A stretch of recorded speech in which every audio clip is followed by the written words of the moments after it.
For join our free courses எங்கள் இலவச படிப்புகளில் சேர contact 7871461001. WhatsApp only. Send your name and details. WhatsApp மட்டும். உங்கள் பெயர் மற்றும் விவரங்களை அனுப்பவும். இந்தியாவில் நீதிபதிகள் நியமனம் மற்றும் இடமாற்றத்திற்கான கொலீஜியம் அமைப்பின் பரிணாமத்தை விளக்குங்கள். இந்தியாவில் நீதிபதிகள் நியமனம் மற்றும் இடமாற்றத்திற்கான கொலீஜியம் அமைப்பு கலீஜியம் சிஸ்டம் என்பது அரசியலமைப்பில் நேரடியாக குறிப்பிடப்படாத ஒரு நடைமுறையாகும். இது உச்ச நீதிமன்றத்தின் பல்வேறு தீர்ப்புகளின் மூலம் படிப்படியாக உருவானது. இந்திய அரசியலமைப்புச் சட்டத்தின் விதி 124(2) மற்றும் 217 அன்படி நீதிபதிகளை நியமிக்கும் அதிகாரம் குடியரசுத் தலைவரிடம் நிர்வாகத்துறை உள்ளது. அவர் இந்திய தலைமை நீதிபதியுடன் CJI கலந்தாலோசித்து கன்சல்டேஷன் இதைச் செய்ய வேண்டும். ஆனால் இந்த கலந்தாலோசனை என்ற ஒற்றை வார்த்தையின் அர்த்தத்தைச் சுற்றியே கொலீஜியம் அமைப்பின் பரிணாம வளர்ச்சி அமைந்துள்ளது. இது 3 நீதிபதிகள் வழக்குகள் 3 judges cases மூலம் எவ்வாறு பரிணாமம் அடைந்தது என்பதை விரிவாக காண்போம்.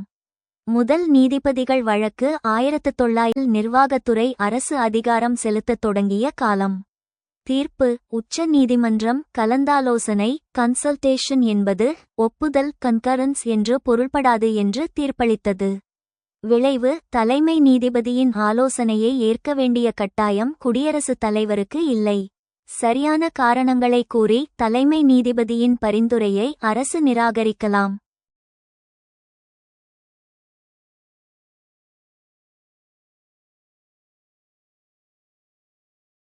தாக்கம் இது நிர்வாகத்துறையின் மேலதிக்கத்தை எக்ஸிகியூட்டிவ் சூப்ரமசி உறுதி செய்தது.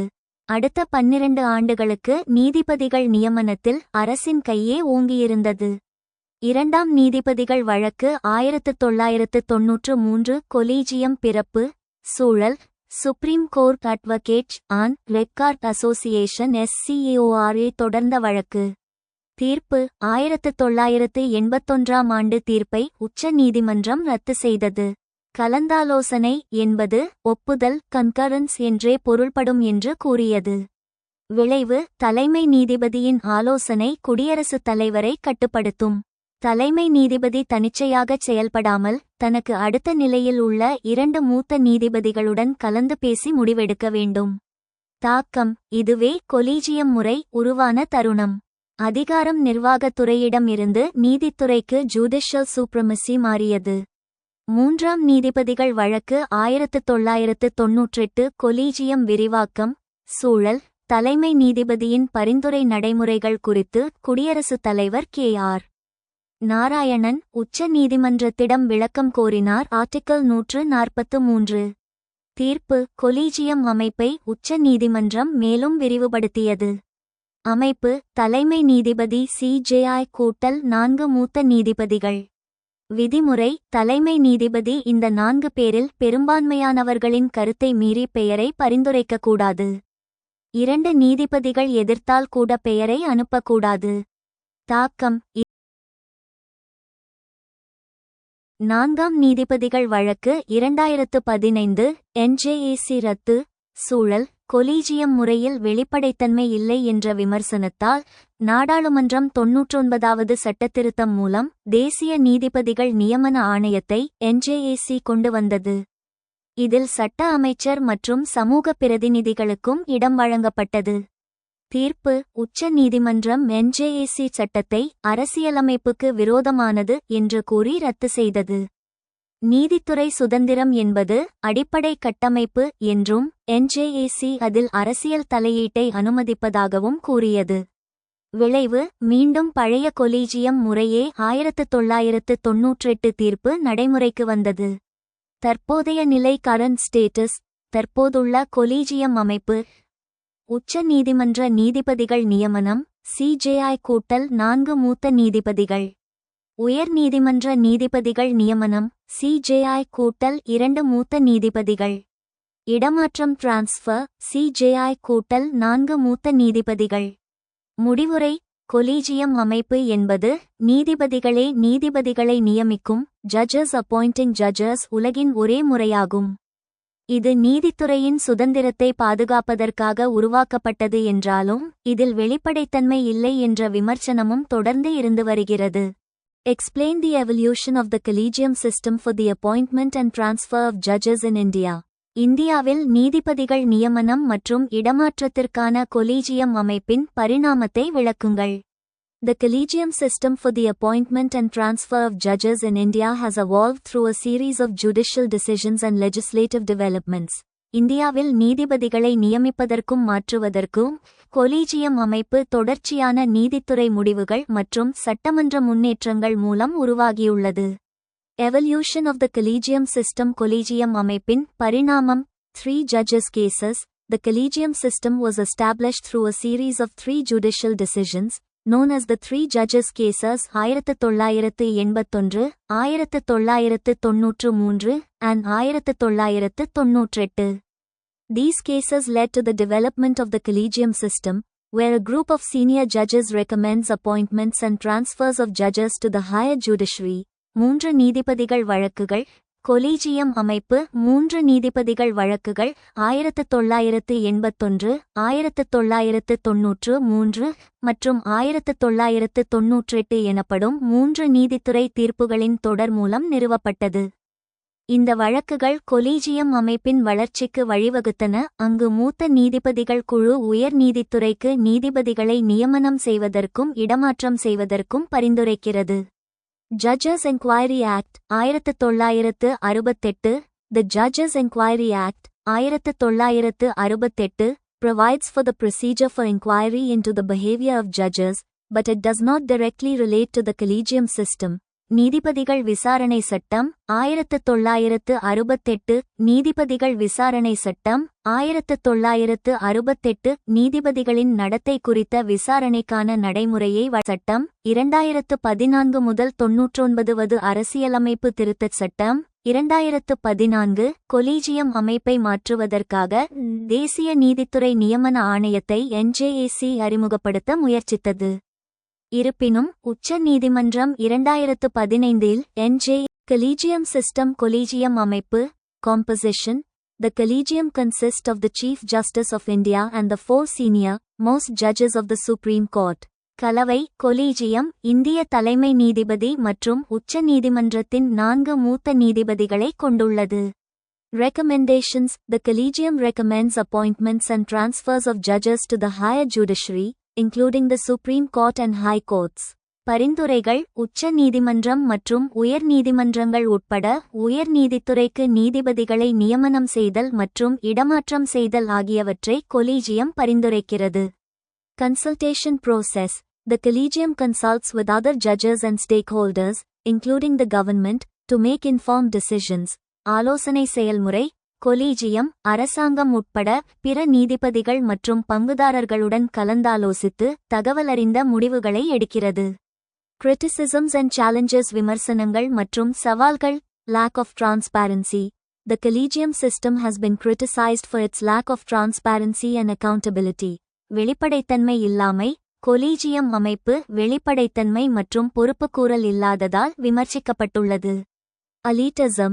Some argue that the collegium system perpetuates elitism in the judiciary, with appointments often favoring those from privileged backgrounds.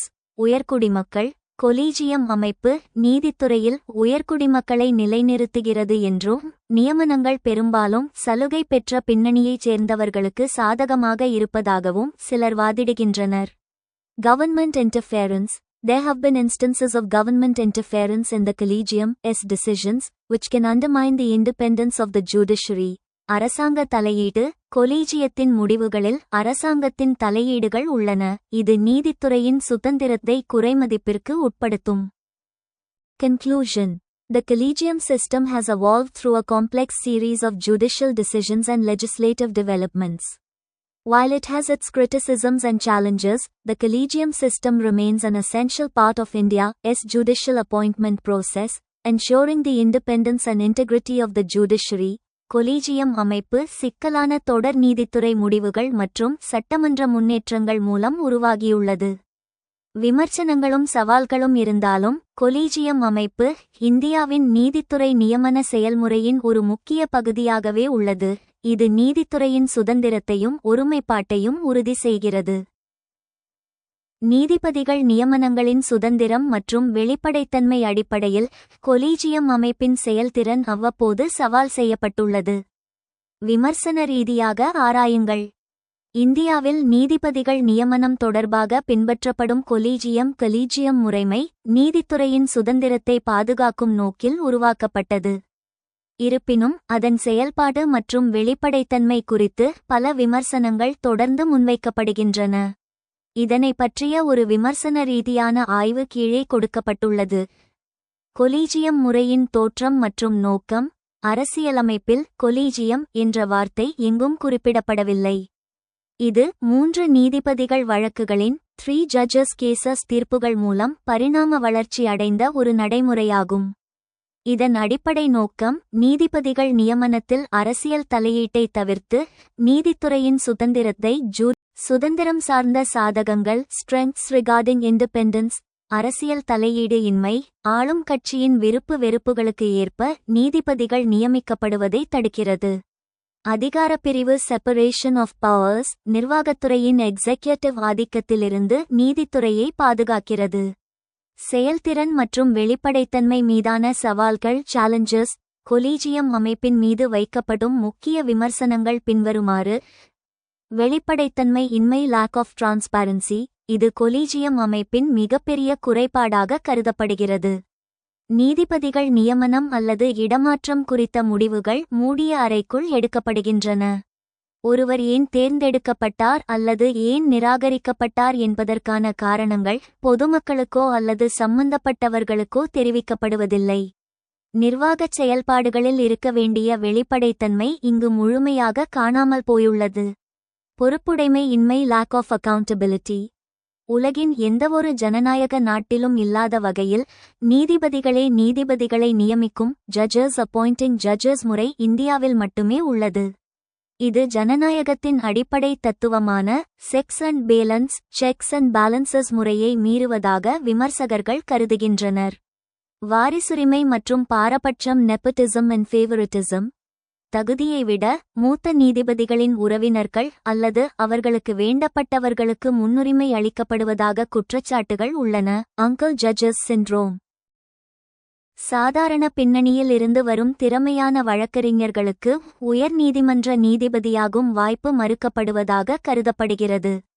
சமூக பன்முகத்தன்மை குறைவு lack of social diversity. சமூகத்தின் அனைத்து தரப்பினருக்கும் பெண்கள், தலித்துகள், பழங்குடியினர் மற்றும் சிறுபான்மையினர் போதுமான பிரதிநிதித்துவம் கிடைப்பதில்லை என்ற குற்றச்சாட்டு உள்ளது. நிர்வாகத்துறை நீதித்துறை மோதல். கொலீஜியம் பரிந்துரைத்த பெயர்களை மத்திய அரசு ஏற்பதில் தாமதம் காட்டுவதும் சில பெயர்களை திருப்பி அனுப்புவதும் வழக்கமாகிவிட்டது. இதனால் காலிப்பணியிடங்கள் நிரப்பப்படாமல் வழக்குகள் தேங்கைத்தன்மை இல்லாத சுதந்திரம் சர்வாதிகார போக்குக்கு வழிவகுக்கும். எனவே கொலீஜியம் முறையை முழுமையாக ரத்து செய்யாமல் அதில் சீர்திருத்தங்கள் மேற்கொள்வது அவசியம். நியமனங்களுக்கான தெளிவான தகுதி வரம்புகளை கிரைட்டீரியா நிர்ணயித்தல். செயல்முறை விதிகளை மெமராண்டம் ஆஃப் ப்ரொசீஜர் மாப் மறுசீரமைத்தல். நியமனங்களில் காரணங்களை பதிவு செய்தல் ஆகியவற்றின் மூலம் நீதித்துறையின் சுதந்திரத்தையும் அமைப்பின் நம்பகத்தன்மையையும் ஒரே நேரத்தில் பாதுகாக்க முடியும். The efficiency of the collegium system has been challenged time to time in terms of its independence and transparency of judicial appointments. Critically examine. நீதிபதிகள் நியமனங்களின் சுதந்திரம் மற்றும் வெளிப்படைத்தன்மை அடிப்படையில் கொலீஜியம் அமைப்பின் செயல்திறன் அவ்வப்போது சவால் செய்யப்பட்டுள்ளது. விமர்சன ரீதியாக ஆராயுங்கள். The collegium system, used for appointing judges to higher judiciary in India, has faced criticism regarding its independence and transparency. இந்தியாவில் உயர் நீதித்துறைக்கு நீதிபதிகளை நியமிக்க பயன்படுத்தப்படும் கொலீஜியம் அமைப்பு அதன் சுதந்திரம் மற்றும் வெளிப்படைத்தன்மை குறித்து விமர்சனங்களை எதிர்கொண்டுள்ளது. Challenges சவால்கள். Lack of transparency.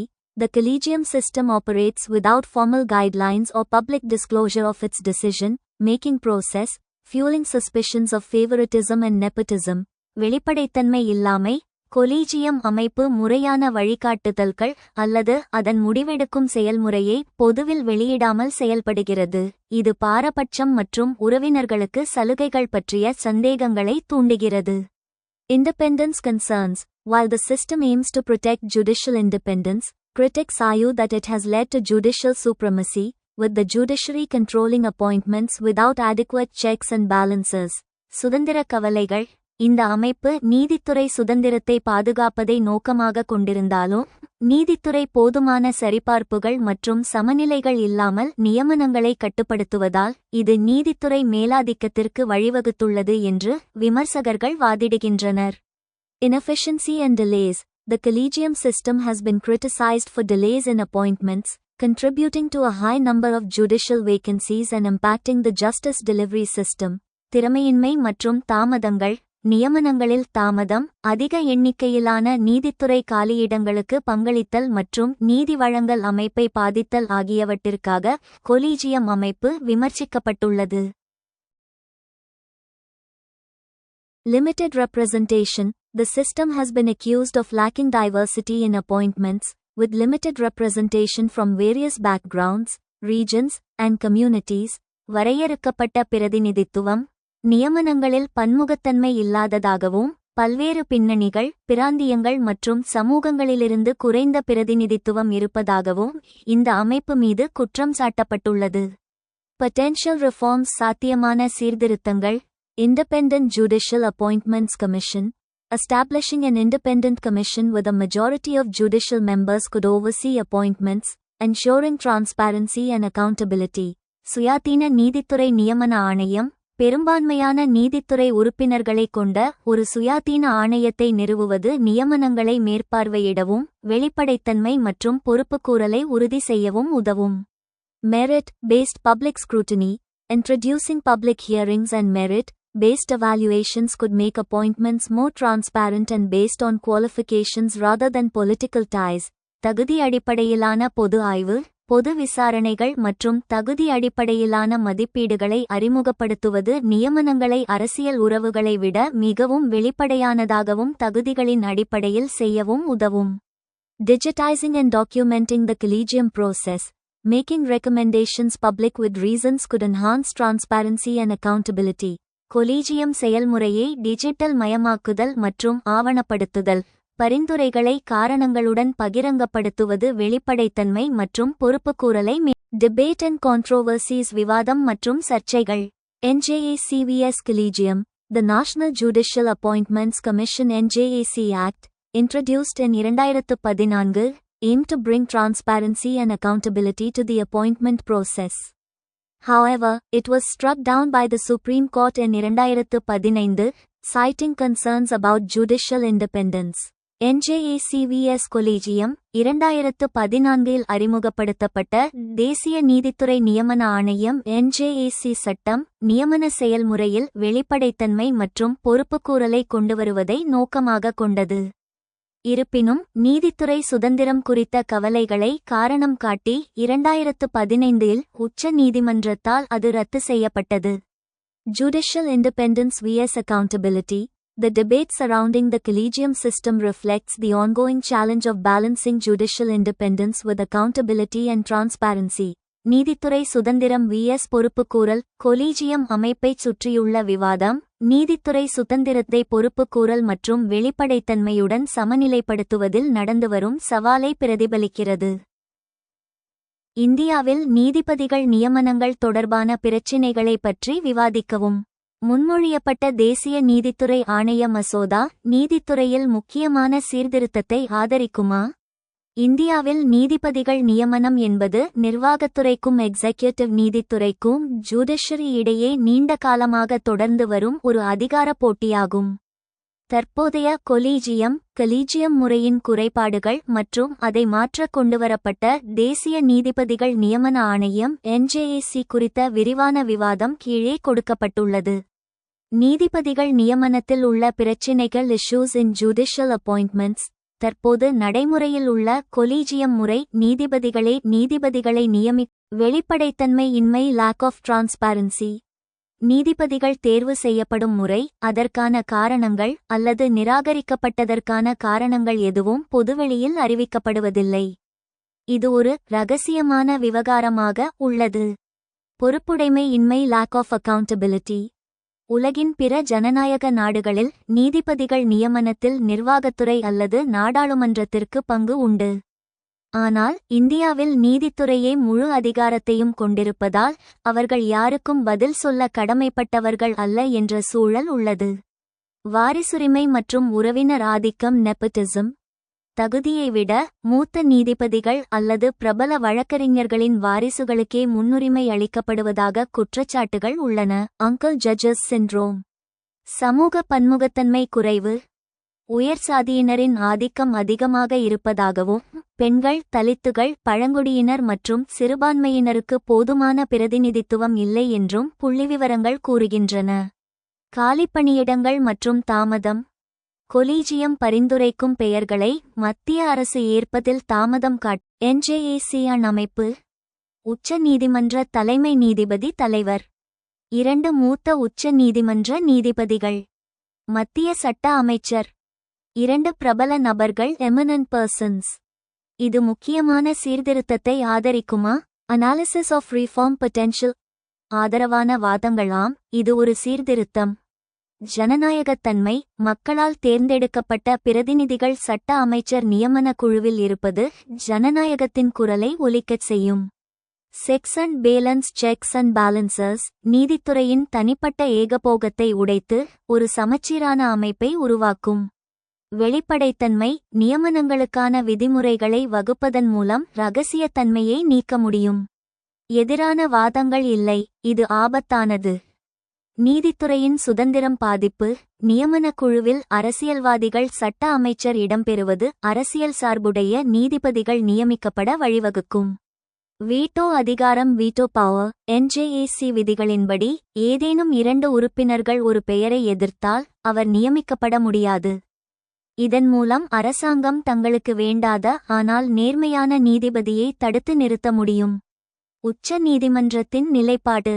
2015 இல் உச்ச நீதிமன்ற வழக்கறிஞர்கள் சங்க வழக்கில் 4th ஜட்ஜஸ் கேஸ் 5 நீதிபதிகள் கொண்ட அரசியல் சாசன அமர்வு 4-1 என்ற பெரும்பான்மையில் NJAC சட்டம் செல்லாது என்று தீர்ப்பளித்தது. காரணம், நீதித்துறையின் சுதந்திரம் என்பது அரசியலமைப்பின் அடிப்படை கட்டமைப்பின் பேசிக் ஸ்ட்ரக்சர் ஒரு பகுதியாகும். NJAC மூலம் நிர்வாகத்துறை முடிவுரை. NJAC என்பது ஒரு நல்ல நோக்கத்தில் தொடங்கப்பட்ட முயற்சியாக இருந்தாலும் அது நீதித்துறையின் சுதந்திரத்தை அச்சுறுத்தும் வகையில் அமைந்தது அதன் தோல்விக்கு காரணமானது.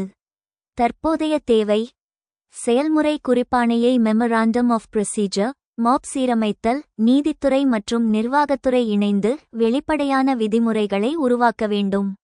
காரணங்களை பதிவு செய்தல். கொலீஜியம் தனது முடிவுகளுக்கான காரணங்களை எழுத்துப்பூர்வமாக பதிவு செய்ய வேண்டும். செயலகம் அமைத்தல். நீதிபதிகளின் பின்னணியை ஆராய கொலீஜியத்திற்கு என தனிச் செயலகம் செக்ரட்டரியட் உருவாக்கப்பட வேண்டும். சீர்திருத்தம். Transparency and accountability.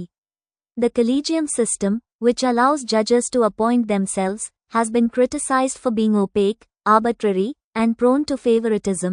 இந்தியாவில் நீதித்துறை நியமனங்கள் ஒரு சிக்கலான பிரச்சினையாகும். தற்போதைய அமைப்பு வெளிப்படைத்தன்மை மற்றும் பொறுப்புக்கூறல் இல்லாததால் விமர்சனங்களை எதிர்கொள்கிறது. நீதிபதிகள் தங்களை தாங்களே நியமிக்க அனுமதிக்கும் கொலீஜியம் அமைப்பு தெளிவற்றதாகவும் Key issues with the collegium system. Collegium அமைப்பின் முக்கிய சிக்கல்கள். Lack of transparency. Judicial appointments are finalized behind closed doors with no public consultation or official documentation, fostering suspicion about the selection process. வெளிப்படைத்தன்மை இல்லாமை. பொது ஆலோசனை அல்லது அதிகாரப்பூர்வ ஆவணங்கள் இல்லாமல் மூடிய கதவுகளுக்கு பின்னால் நீதித்துறை நியமனங்கள் இறுதி செய்யப்படுகின்றன. இது தேர்வு செயல்முறை குறித்த சந்தேகத்தை வளர்க்கிறது. No formal criteria for selection. The collegium system doesn't follow a codified or publicly known set of criteria for appointing judges, leading to inconsistent or biased selections. தேர்வுக்கான முறையான அளவுகோல்கள் இல்லை. நீதிபதிகளை நியமிப்பதற்கு கொலீஜியம் அமைப்பு குறியிடப்பட்ட அல்லது பொதுவில் அறியப்பட்ட அளவுகோல்களை பின்பற்றுவதில்லை. இது சீரற்ற அல்லது பாரபட்சமான தேர்வுகளுக்கு வழிவகுக்கிறது. Favoritism and nepotism. Critics argue that the system encourages favoritism, where personal connections may influence judicial appointments, undermining public trust. சார்புவாதம் மற்றும் உறவினர் ஆதரவு. இந்த அமைப்பு பாரபட்சத்தை ஊக்குவிக்கிறது என்று விமர்சகர்கள் வாதிடுகின்றனர், அங்கு தனிப்பட்ட தொடர்புகள் நீதித்துறை நியமனங்களை பாதிக்கலாம், பொதுமக்களின் நம்பிக்கையை குறைமதிப்பிற்கு உட்படுத்தலாம். The proposed National Judicial Commission (NJC) bill aims to address these issues by introducing a more transparent and accountable system. முன்மொழியப்பட்ட தேசிய நீதித்துறை ஆணைய NJC மசோதா மிகவும் வெளிப்படையான மற்றும் பொறுப்புணர்வுள்ள அமைப்பை அறிமுகப்படுத்துவதன் மூலம் இந்த பிரச்சினைகளை The NJC would comprise NJC இதில் இடம்பெறும் Chief Justice of India as the chairperson, இந்திய தலைமை நீதிபதி தலைவராக, 2 senior most Supreme Court judges as members, உச்ச நீதிமன்றத்தின் 2 மூத்த நீதிபதிகள் உறுப்பினர்களாக, Union Law Minister as a member, மத்திய சட்ட அமைச்சர் ஒரு உறுப்பினராக, 2 eminent persons from civil society, nominated by a committee consisting of the CJI, Prime Minister, and Leader of Opposition in Lok Sabha, தலைமை நீதிபதி, பிரதமர் மற்றும் மக்களவையில் எதிர்க்கட்சி தலைவர் ஆகியோர் அடங்கிய குழுவால் பரிந்துரைக்கப்படும் சிவில் சமூகத்தைச் சேர்ந்த 2 பிரபல நபர்கள். The NJC bill has several potential benefits. NJC மசோதா பல சாத்தியமான நன்மைகளை கொண்டுள்ளது. Regulating judicial appointments. The bill aims to regulate the procedure for appointing judges to the Supreme Court and High Courts, ensuring transparency and accountability. நீதித்துறை நியமனங்களை ஒழுங்குபடுத்துதல். உச்ச நீதிமன்றம் மற்றும் உயர் நீதிமன்றங்களுக்கு நீதிபதிகளை நியமிப்பதற்கான நடைமுறையை ஒழுங்குபடுத்துதல், வெளிப்படைத்தன்மை மற்றும் பொறுப்புணர்வை உறுதி செய்தல் ஆகியவற்றை இந்த மசோதா நோக்கமாக கொண்டுள்ளது. Establishing credible mechanisms. The bill proposes establishing credible mechanisms for investigating individual complaints against judges and regulating the procedure for such investigations. நம்பகமான வழிமுறைகளை நிறுவுதல். நீதிபதிகளுக்கு எதிரான தனிப்பட்ட புகார்களை விசாரிப்பதற்கும் அத்தகைய விசாரணைகளுக்கான நடைமுறைகளை ஒழுங்குபடுத்துவதற்கும் நம்பகமான வழிமுறைகளை நிறுவுவதற்கு மசோதா முன்மொழிகிறது. Promoting accountability. The bill aims to promote accountability among judges and ensure that the judiciary is transparent in its functioning. பொறுப்புணர்வை ஊக்குவித்தல். நீதிபதிகள் மத்தியில் பொறுப்புணர்வை ஊக்குவித்தல் மற்றும் நீதித்துறை அதன் செயல்பாட்டில் வெளிப்படைத்தன்மையுடன் இருப்பதை உறுதி செய்வதை இந்த மசோதா நோக்கமாக கொண்டுள்ளது.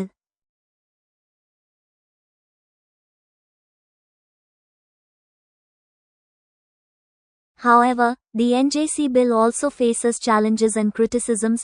இருப்பினும் NJC மசோதா சவால்களையும் விமர்சனங்களையும் எதிர்கொள்கிறது. Executive influence.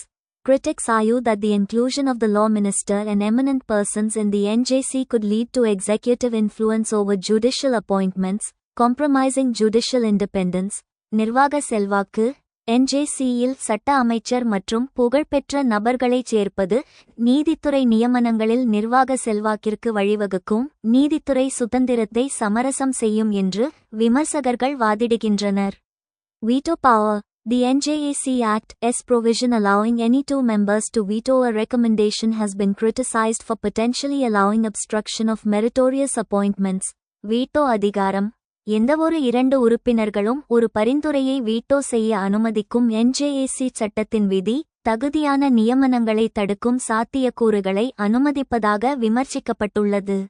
Lack of clarity. The NJAC Act doesn't clearly define how eminent persons would be chosen or what qualifications they must have, raising concerns about potential bias. தெளிவின்மை. சிறந்த நபர்கள் எவ்வாறு தேர்ந்தெடுக்கப்படுவார்கள் அல்லது அவர்களுக்கு என்ன தகுதிகள் இருக்க வேண்டும் என்பதை NJAC சட்டம் தெளிவாக வரையறுக்கவில்லை. இது சாத்தியமான சார்பு பற்றிய கவலைகளை எழுப்புகிறது. Conclusion. While the NJC bill has the potential to bring about crucial reforms in the judiciary, it needs to address concerns about executive influence, veto power, and lack of clarity in the selection process. A balanced approach that ensures judicial independence while promoting transparency and accountability is essential for effective judicial reform. நீதித்துறையில் முக்கியமான சீர்திருத்தங்களை கொண்டுவரும் திறனை NJC மசோதா கொண்டிருந்தாலும் நிர்வாக செல்வாக்கு, veto அதிகாரம் மற்றும் தேர்வு செயல்பாட்டில் தெளிவின்மை பற்றிய கவலைகளை அது நிவர்த்தி செய்ய வேண்டும். வெளிப்படைத்தன்மை மற்றும் பொறுப்புக்கூறலை ஊக்குவிக்கும் அதே வேளையில் கீழ் நீதிமன்றங்களில் காலியிடங்கள் ஏற்படுவதற்கு நியமனச் செயல்பாட்டில் உள்ள முறையான குறைபாடுகள் உள்ளிட்ட பல காரணங்கள் காரணமாக உள்ளன. கருத்து: இந்திய நீதித்துறையின் முதுகெலும்பாக திகழ்வது கீழமை நீதிமன்றங்கள் சபார்டினேட் கோர்ட்ஸ் ஆகும். ஆனால் அங்கு நிலவும் ஆயிரக்கணக்கான காலிப்பணியிடங்கள் நீதிபரிபாலன முறையை முடக்கிப் போட்டுள்ளன.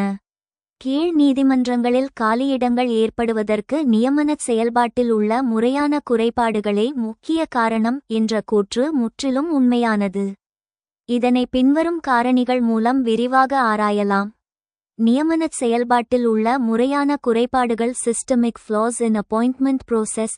கீழமை நீதிமன்ற நீதிபதிகள் நியமனம் மாநில அரசுகள், மாநில தேர்வாணையம், PSC மற்றும் உயர் நீதிமன்றங்களின் வரம்பிற்குள் வருகிறது. இதில் உள்ள முக்கிய சிக்கல்கள்: ஒருங்கிணைப்பு இன்மை.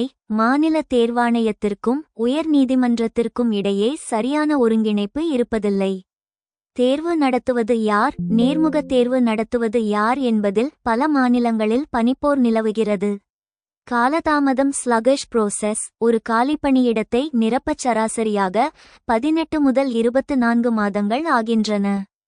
தேர்வு அறிவிப்பு, எழுத்துத் தேர்வு, நேர்முகத் தேர்வு மற்றும் முடிவுகள் வெளியிடுவதில் ஏற்படும் தேவையற்ற தாமதங்கள் வேட்பாளர்களை சோர்வடையச் செய்கின்றன.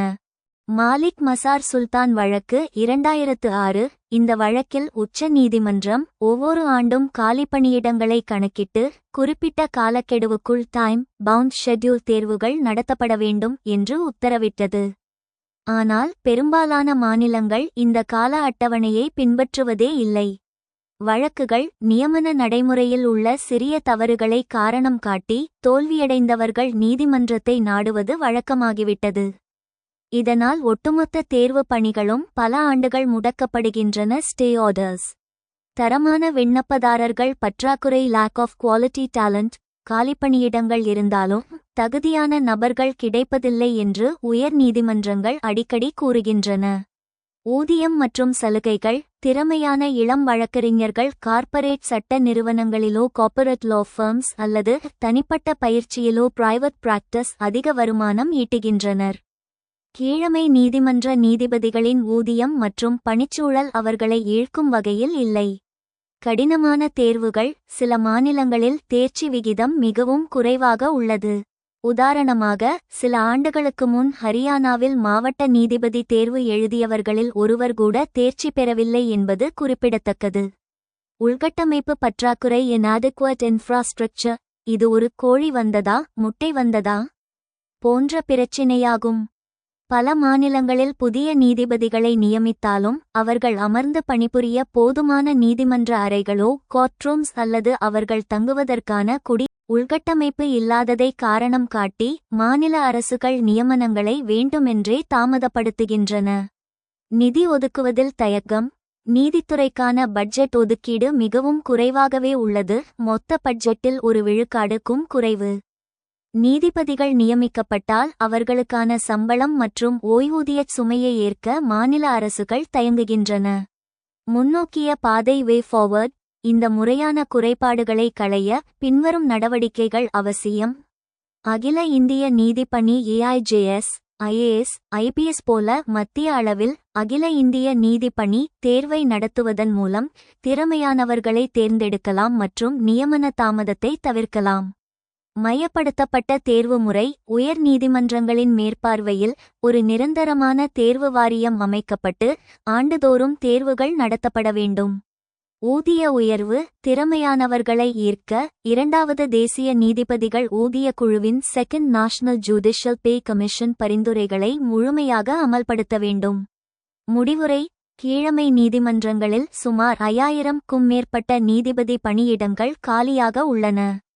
இந்த இடங்களை நிரப்பாமல் வழக்குகளின் தேக்கத்தை குறைப்பது சாத்தியமில்லை. எனவே நியமனச் செயல்பாட்டில் உள்ள systemic flaws in the appointment process among other reasons have contributed to vacancies in the lower judiciary. Comment கீழ் நீதிமன்றங்களில் காலியிடங்கள் ஏற்படுவதற்கு நியமனச் செயல்பாட்டில் உள்ள முறையான குறைபாடுகள் உள்ளிட்ட பல காரணங்கள் காரணமாக உள்ளன. கருத்து: The appointment process for the lower judiciary in India is plagued by systemic flaws, which have contributed to vacancies in the judiciary. இந்தியாவில் கீழ் நீதிமன்றங்களுக்கான நியமன செயல்முறை முறையான குறைபாடுகளால் பாதிக்கப்பட்டுள்ளது, இது நீதித்துறையில் காலியிடங்களுக்கு பங்களித்துள்ளது. Key issues: முக்கிய பிரச்சினைகள். Lengthy and opaque process. The appointment process is often lengthy and opaque, leading to delays and uncertainty. நீண்ட மற்றும் ஒளிபுகா செயல்முறை. நியமன செயல்முறை பெரும்பாலும் நீண்டதாகவும் தெளிவற்றதாகவும் இருப்பதால் தாமதங்கள் மற்றும் நிச்சயமற்ற தன்மைக்கு வழிவகுக்கிறது. Lack of transparency. The process lacks transparency, making it difficult to ensure that appointments are made based on merit and suitability. வெளிப்படைத்தன்மை இல்லாமை. செயல்முறை வெளிப்படைத்தன்மை இல்லாததால் தகுதி மற்றும் பொருத்தத்தின் அடிப்படையில் நியமனங்கள் செய்யப்படுவதை உறுதி செய்வது கடினம். Insufficient judicial strength. The judiciary is understaffed, with a significant shortage of judges, which contributes to the backlog of cases and delays in justice delivery. போதுமான நீதித்துறை வலிமை. நீதித்துறையில் பணியாளர்கள் பற்றாக்குறை உள்ளது, நீதிபதிகளின் குறிப்பிடத்தக்க பற்றாக்குறை உள்ளது, இது வழக்குகள் தேக்கமடைவதற்கும் நீதி வழங்குவதில் தாமதத்திற்கும் பங்களிக்கிறது. Pendency and delays. The appointment process is often delayed, leading to pendency and delays in the disposal of cases. நிலுவையில் உள்ள வழக்குகள் மற்றும் impact of vacancies. காலியிடங்களின் தாக்கம்.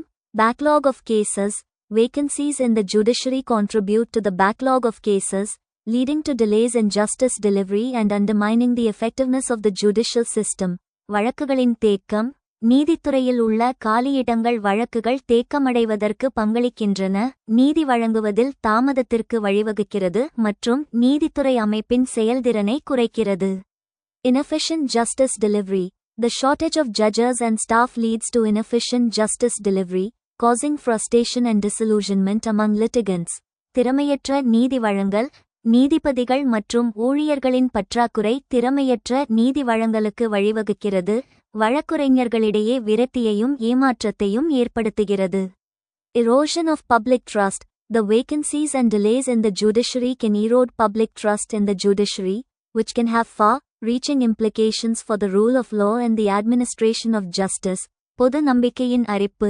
நீதித்துறையில் ஏற்படும் காலியிடங்கள் மற்றும் தாமதங்கள் நீதித்துறையின் மீதான பொதுமக்களின் நம்பிக்கையை குறைக்கக்கூடும், இது சட்டத்தின் ஆட்சி மற்றும் நீதி நிர்வாகத்தில் நீண்டகால தாக்கங்களை ஏற்படுத்தக்கூடும். Potential solutions. சாத்தியமான தீர்வுகள். Reform the appointment process. Reforming the appointment process to make it more transparent, efficient, and merit-based can help address the vacancies and improve the effectiveness of the judiciary. நியமன செயல்முறையை சீர்திருத்துதல். நியமன செயல்முறையை சீர்திருத்துவது காலியிடங்களை நிவர்த்தி செய்வதற்கும் நீதித்துறையின் செயல்திறனை மேம்படுத்துவதற்கும் உதவும். Increase judicial strength. Increasing the judicial strength by appointing more judges and staff can help address the backlog of cases and improve the efficiency of the judicial system. நீதித்துறை வலிமையை அதிகரித்தல். அதிக நீதிபதிகள் மற்றும் ஊழியர்களை நியமிப்பதன் மூலம் நீதித்துறை வலிமையை அதிகரிப்பது. Improve infrastructure. Improving the infrastructure of the judiciary, including courtrooms, technology, and support staff, can help improve the efficiency and effectiveness of the judicial system. உள்கட்டமைப்பை மேம்படுத்துதல். நீதிமன்ற அறைகள், தொழில்நுட்பம் மற்றும் துணை ஊழியர்கள் உள்ளிட்ட நீதித்துறையின் உள்கட்டமைப்பை மேம்படுத்துவது நீதித்துறை அமைப்பின் செயல்திறனையும் மேம்படுத்த உதவும். Conclusion. The systemic flaws in the appointment process have contributed significantly to vacancies in the lower judiciary.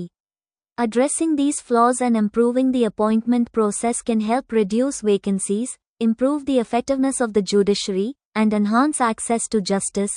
நியமன செயல்பாட்டில் உள்ள முறையான குறைபாடுகள் கீழ் நீதிமன்றங்களில் காலியிடங்களுக்கு குறிப்பிடத்தக்க பங்களிப்பை வழங்கியுள்ளன. இந்த குறைபாடுகளை நிவர்த்தி செய்வதும் நியமன செயல்முறையை மேம்படுத்துவதும் காலியிடங்களை குறைக்கவும் நீதித்துறையின் செயல்திறனை மேம்படுத்தவும் நீதிக்கான அணுகலை மேம்படுத்தவும் உதவும். இந்தியாவில் உயர் நீதித்துறை நீதிபதிகள் நியமனம் தொடர்பான தேசிய நீதித்துறை நியமன ஆணையச் சட்டம் 2014 மீதான உச்ச நீதிமன்றத்தின் தீர்ப்பை விமர்சன ரீதியாக ஆராயுங்கள். இந்திய உயர் நீதித்துறையில் உச்ச நீதிமன்றம் மற்றும் உயர் நீதிமன்றங்கள் நீதிபதிகள் நியமனத்திற்காக கொண்டுவரப்பட்ட தேசிய நீதிபதிகள் நியமன ஆணையச் சட்டம் 2014 NJAC ஆக்ட் மற்றும் 99வது அரசியலமைப்பு திருத்தச் சட்டம் ஆகியவற்றை 2015ஆம் ஆண்டு உச்ச நீதிமன்றம் ரத்து செய்தது.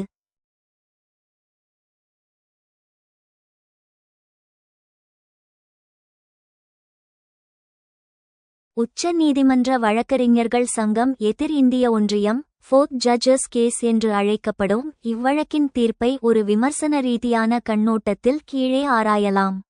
தீர்ப்பின் பின்னணி மற்றும் சாராம்சம். நீதிபதிகளை நியமிக்கும் கொலீஜியம் முறைக்கு மாற்றாக நாடாளுமன்றம் NJAC சட்டத்தை ஒருமனதாக நிறைவேற்றியது. இதில் நீதித்துறையை தாண்டி சட்ட அமைச்சர் மற்றும் சமூக பிரதிநிதிகள் எமினன்ட் பர்சன்ஸ் இடம்பெற்றிருந்தனர். ஆனால் அக்டோபர் 16, 2015 அன்று 5 நீதிபதிகள் கொண்ட அரசியல் சாசன அமர்வு 4-1 என்ற பெரும்பான்மையில் இச்சட்டத்தை அரசியலமைப்புக்கு முரணானது அன்கான்ஸ்டிடியூஷனல் என்று கூறி ரத்து செய்தது. தீர்ப்பிற்கான காரணங்கள். நீதிமன்றத்தின் பார்வை. உச்ச நீதிமன்றம் இச்சட்டத்தை ரத்து செய்யக்கூடிய முக்கிய காரணங்கள்: அடிப்படை கட்டமைப்பு மீறல். நீதித்துறையின் சுதந்திரம் இண்டிபெண்டன்ஸ் ஆஃப் ஜுடிஷரி என்பது அரசியலமைப்பின் அடிப்படை கட்டமைப்புகளில் ஒன்று. NJACயில் சட்ட அமைச்சருக்கு இடமளிப்பது அரசியல் தலையீட்டிற்கு வழிவகுக்கும். அரசியல்வாதிகள் பங்கு பெறும்போது நீதிபதிகள் அரசுக்கு விசுவாசமாக இருக்க வேண்டிய சூழல் உருவாகலாம். Committed judiciary. முக்கிய நபர்கள் எமினன்ட் பர்சன்ஸ் சர்ச்சை. ஆணையத்தில் இடம்பெறும் 2 முக்கிய நபர்கள் யார், அவர்களின் தகுதி என்ன என்பது சட்டத்தில் தெளிவாக இல்லை. இது அரசியல் நியமனங்களுக்கு வழிவகுக்கும். வீட்டோ அதிகாரம்.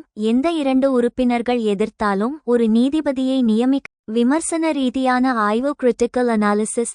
இத்தீர்ப்பு நீதித்துறையின் சுதந்திரத்தை பாதுகாத்தது என்றாலும் ஜனநாயக கண்ணோட்டத்தில் இது பல கடுமையான விமர்சனங்களை எதிர்கொண்டது.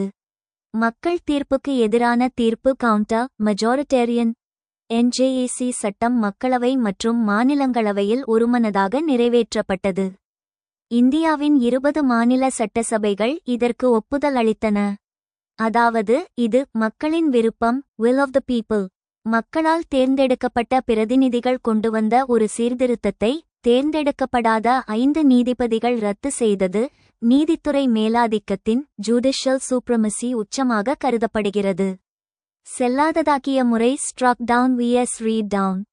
சட்டத்தில் உள்ள குறைகளை நீக்கி அதைச் சரி செய்திருக்கலாம். Reading down. உதாரணமாக சட்ட அமைச்சரின் அதிகாரத்தை குறைத்திருக்கலாம் அல்லது முக்கிய நபர்கள் பிரிவை நீக்கியிருக்கலாம்.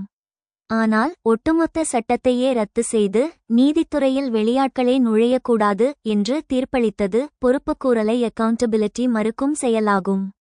நீதிபதி செல்லமேஸ்வரின் மாறுபட்ட தீர்ப்பு. த டிசென்ட். இந்த அமர்வில் இடம்பெற்ற நீதிபதி J.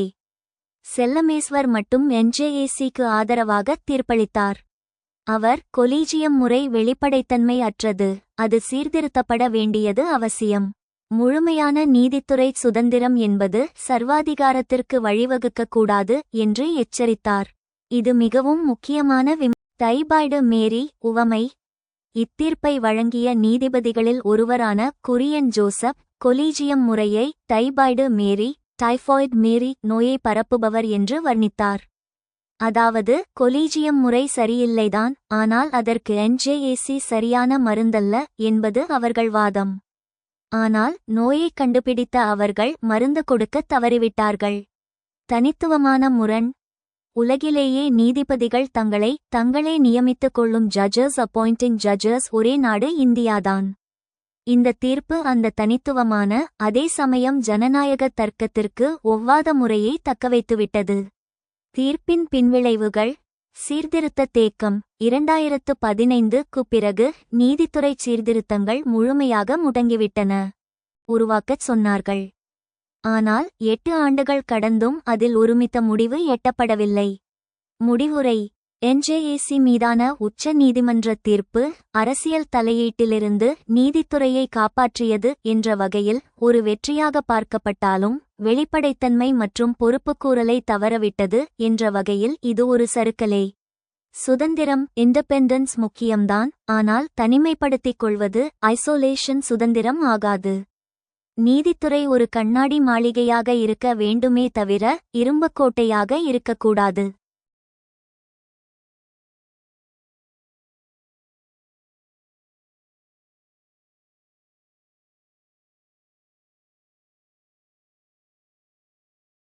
Critically examine the Supreme Court's judgment on National Judicial Appointments Commission Act, 2014 with reference to appointment of judges of higher judiciary in India. இந்தியாவில் உயர் நீதித்துறை நீதிபதிகள் நியமனம் தொடர்பான தேசிய நீதித்துறை நியமன ஆணையச் சட்டம் 2014 மீதான உச்ச நீதிமன்றத்தின் தீர்ப்பை விமர்சன ரீதியாக ஆராயுங்கள். The Supreme Court's judgment on the National Judicial Appointments Commission NJAC Act, 2014, has significant implications for the appointment of judges in India's higher judiciary. தேசிய நீதித்துறை நியமன ஆணையம் NJAC சட்டம் 2014 மீதான உச்ச நீதிமன்றத்தின் தீர்ப்பு இந்தியாவின் உயர் நீதித்துறையில் நீதிபதிகள் நியமனத்தில் குறிப்பிடத்தக்க தாக்கங்களை கொண்டுள்ளது. Background. The NJAC Act aimed to replace the existing collegium system, which involves judges appointing other judges, with a more transparent and accountable process. The NJAC would comprise the Chief Justice of India, 2 senior, most Supreme Court judges, the Union Law Minister, and 2 eminent persons. நீதிபதிகள் மற்ற நீதிபதிகளை நியமிப்பதை உள்ளடக்கிய தற்போதுள்ள collegium அமைப்பை மாற்றுவதை நோக்கமாக கொண்டது, மேலும் வெளிப்படையான மற்றும் பொறுப்புணர்வு செயல்முறையுடன். NJAC இந்திய தலைமை நீதிபதி, 2 மூத்த உச்ச நீதிமன்ற நீதிபதிகள், மத்திய சட்ட அமைச்சர் மற்றும் 2 புகழ்பெற்ற நபர்களை கொண்டிருக்கும். Key issues with NJAC உடனான முக்கிய சிக்கல்கள். Independence of judiciary. The Supreme Court struck down the NJAC Act, stating that it compromised the independence of the judiciary by involving the executive in the appointment process.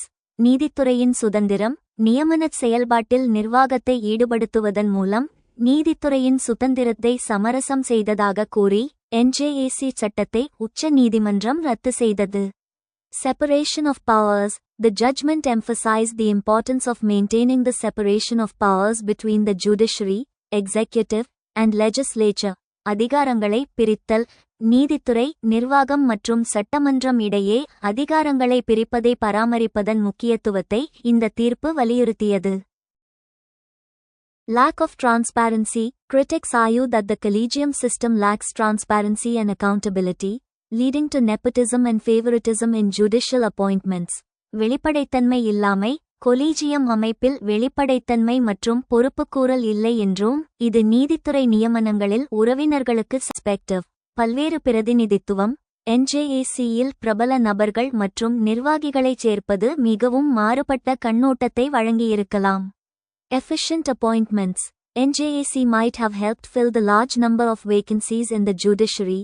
திறமையான நியமனங்கள். நீதித்துறையில் உள்ள ஏராளமான காலியிடங்களை நிரப்ப NJAC உதவியிருக்கலாம்.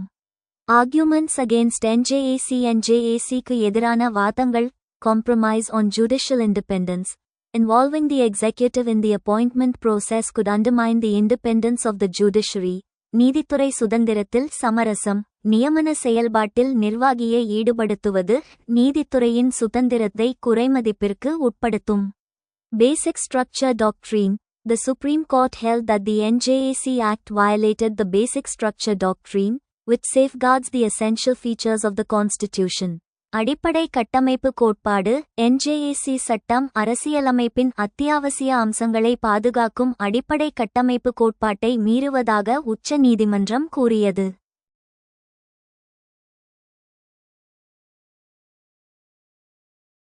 Impact and way forward. Reforms in collegium system. The Supreme Court has acknowledged the need for reforms in the collegium system and invited suggestions from stakeholders. Collegium அமைப்பில் சீர்திருத்தங்கள். Collegium அமைப்பில் சீர்திருத்தங்கள் தேவை என்பதை உச்ச நீதிமன்றம் ஒப்புக்கொண்டுள்ளது மற்றும் பங்குதாரர்களிடமிருந்து பரிந்துரைகளை அழைத்துள்ளது. Balancing independence and accountability. A balanced approach is required to ensure the independence of the judiciary while promoting transparency and accountability in the appointment process. சுதந்திரம் மற்றும் பொறுப்புக்கூறலை சமநிலைப்படுத்துதல், நியமன செயல்பாட்டில் வெளிப்படைத்தன்மை மற்றும் பொறுப்புக்கூறலை ஊக்குவிக்கும் அதே வேளையில் நீதித்துறையின் சுதந்திரத்தை உறுதி செய்வதற்கு ஒரு சமநிலையான அணுகுமுறை தேவை. Alternative solutions. Possible alternatives, such as introducing a written manual for the collegium system or establishing an all-India judicial service, could address concerns around transparency and accountability. மாற்றுத் தீர்வுகள்.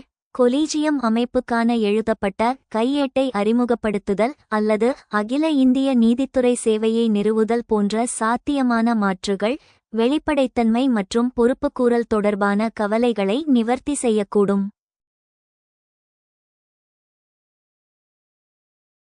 இந்தியாவில் குற்றவியல் நீதி அமைப்பு CJSI ஆபத்தான நிலையில் உள்ளது. முக்கிய பிரச்சினைகளை அடையாளம் கண்டு CJSI-ஐ சீர்திருத்துவதற்கான கொள்கை நடவடிக்கைகளை பரிந்துரைக்கவும். இந்திய குற்றவியல் நீதி அமைப்பு criminal justice system in India CJSI தற்போது கடுமையான இந்திய குற்றவியல் நீதி அமைப்பு criminal justice system in India CJSI தற்போது கடுமையான நெருக்கடியில் உள்ளது என்பது மறுக்க முடியாத உண்மை. தாமதிக்கப்பட்ட நீதி மறுக்கப்பட்ட நீதிக்கு சமம் என்ற பழமொழிக்கு ஏற்ப இந்த அமைப்பின் மந்தநிலை மக்களின் நம்பிக்கையை குறைத்து வருகிறது. இந்திய குற்றவியல் நீதி அமைப்பில் உள்ள முக்கிய பிரச்சினைகள் மற்றும் அதற்கான சீர்திருத்த கொள்கைகளை கீழே காணலாம். முக்கிய பிரச்சினைகள். Key issues. வழக்குகளின் தேக்கம் பெண்டன்சி ஆஃப் கேசஸ். இந்திய நீதிமன்றங்களில் சுமார் 5 கோடிக்கும் அதிகமான வழக்குகள் நிலுவையில் உள்ளன. இதனால் பாதிக்கப்பட்டவர்களுக்கு நீதி கிடைப்பதில் பல ஆண்டுகள் சில சமயங்களில் தசாப்தங்கள் தாமதமாகிறது. காவல்துறை சார்ந்த சிக்கல்கள். police related issues. காலாவதியான அணுகுமுறை. காவல்துறை இன்றும் காலனித்துவ கால மனப்பான்மையுடன் செயல்படுவதாக குற்றச்சாட்டுகள் உள்ளன. விசாரணை குறைபாடு. அறிவியல் பூர்வமான விசாரணையை விட குற்றவாளிகளை ஒப்புக்கொள்ள வைக்கும் 3rd degree முறைகளே அதிகம் கையாளப்படுகின்றன. பணிச்சுமை. சட்டம் ஒழுங்கு law and order மற்றும் குற்றப்புலனாய்வு இன்வெஸ்டிகேஷன் ஆகிய 2 பணிகளையும் ஒரே காவலர்கள் செய்வதால் விசாரணையின் தரம் குறைகிறது. சிறைச்சாலை நெரிசல் மற்றும் விசாரணை கைதிகள். overcrowding and trials. இந்திய சிறைகளில் அடைக்கப்பட்டுள்ளவர்களில் 75 விழுக்காடுக்கும் அதிகமானோர் விசாரணை கைதிகள் and trials ஆவர். அதாவது குற்றம் நிரூபிக்கப்படாமலே அவர்கள் நீண்ட காலம் சிறையில் உள்ளனர். சிறைச்சாலைகளில் அதன் கொள்ளளவை விட அதிகமான கைதிகள் அடைக்கப்பட்டுள்ளனர்.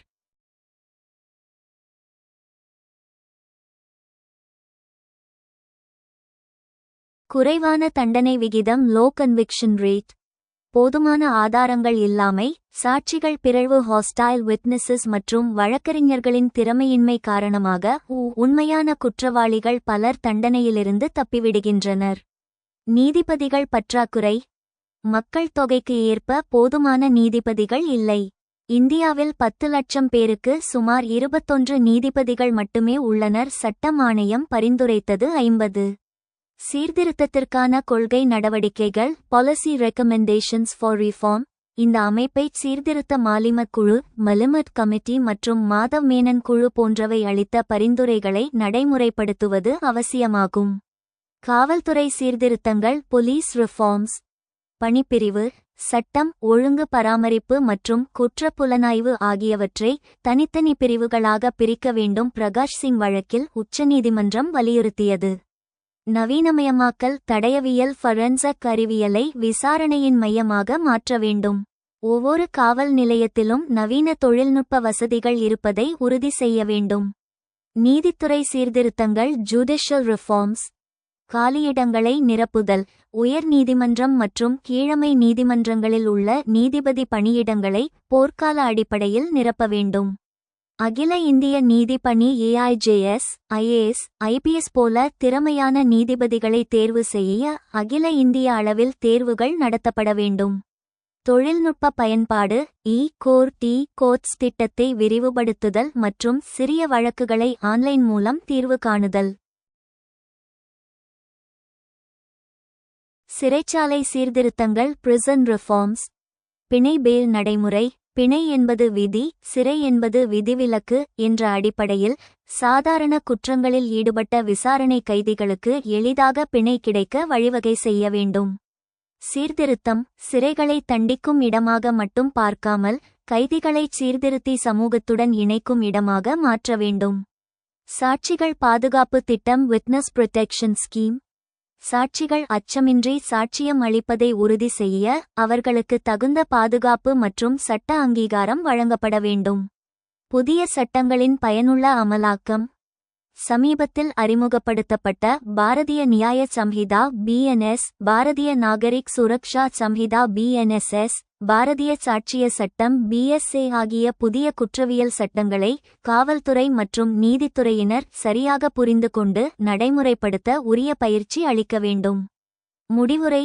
குற்றவியல் நீதி அமைப்பின் நோக்கம் குற்றவாளிகளை தண்டிப்பது மட்டுமல்ல, நிரபராதிகள் தண்டிக்கப்படாமல் இருப்பதும் ஆகும்.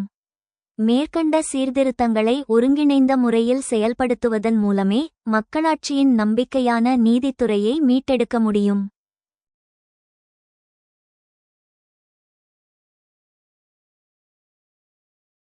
Criminal justice system in India (CJSI) has been in a state of peril.